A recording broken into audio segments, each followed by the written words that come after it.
नमस्कार। गुजरात के अहमदाबाद में प्लेन क्रैश से लेकर एक बड़ी अपडेट सामने आ रही है। अहमदाबाद एयरपोर्ट से 242 यात्रियों को लेकर लंदन के लिए उड़ा विमान अब एक दर्दनाक याद बनकर रह गया। दोपहर 1:38 पर उड़ान भरने के केवल 2 मिनट के अंदर विमान पास के एक डॉक्टर हॉस्टल में जोरदार धमाके के साथ जा टकराया। चंद सेकंड्स में ही सभी 242 जिंदगियां आग के बवंडर में झुलस गई। विमान कई टुकड़ों में बट गया। चारों ओर मची चीख पुकार, जलते शव, उठता धुआं किसी भयावह तस्वीर को बयां कर रहा था। कुछ ही मिनटों में वहां बचाव दल तो जरूर पहुंच गया, लेकिन उन्हें सिवाय लाशों के कुछ नहीं मिला। देर शाम तक एक भी यात्री ऐसी हालत में नहीं मिला जिसकी बचने की उम्मीद हो। अब भी किसी चमत्कार की आस में वहां बचाव कार्य जारी है।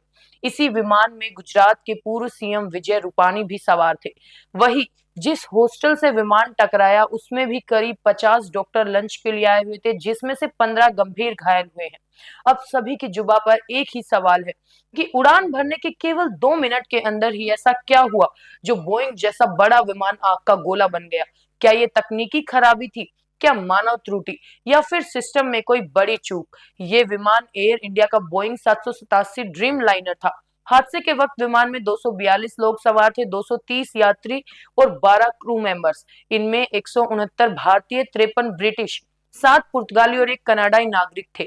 लेकिन अब रात के सिवाय कुछ नहीं बचा। हादसा इतना भयानक था कि अधिकांश शवों की पहचान भी मुमकिन नहीं रही। डीएनए टेस्ट के बिना कई शवों की पहचान भी संभव नहीं। सोचिए, किसी माँ को यह भी नहीं पता कि जो राख का ढेर उसके सामने है वो उसका बेटा है या कोई और। अस्पताल में अपनों की तलाश में सैकड़ों लगा जमा है। विमान में कई परिवारों के तो एक से ज्यादा सदस्य सफर कर रहे थे। आंखों से आंसू थमने का नाम नहीं ले रहे थे और जुबां पर बस यही प्रार्थना है कि काश उनका अपना बच गया हो। लेकिन वहां भी उन्हें कोई जवाब नहीं मिल रहा।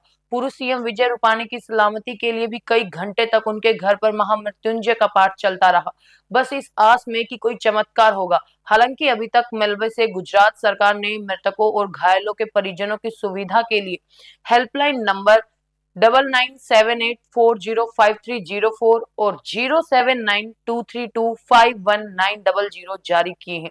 सिविल अस्पताल में भी घायलों की मदद के लिए संसाधन जुटाए जा रहे हैं। स्ट्रेचर कम पड़ने पर वार्ड बॉय घायलों को हाथ ठेलों पर ही लाते नजर आ रहे हैं। अस्पताल में ओ नेगेटिव ब्लड ग्रुप की भी कमी पड़ गई। अस्पताल प्रशासन ने इसके लिए अपील जारी की तो कई नागरिक सामने आ गए। मदद के लिए हर हाथ तैयार है और बस यही दुआ कर रहा है कि काश कोई तो बच जाए। हम इस वीडियो के माध्यम से सभी मृतकों को श्रद्धांजलि अर्पित करते हैं और उनके लिए जो कभी घर नहीं लौटेंगे, उनके लिए जो इंतजार में थे, और उन तमाम परिवारों के लिए जिनका भविष्य इस हादसे के साथ जलकर खत्म हो गया। ये सिर्फ एक विमान हादसा नहीं था, ये दशक की दुखद त्रासदियों में से एक है।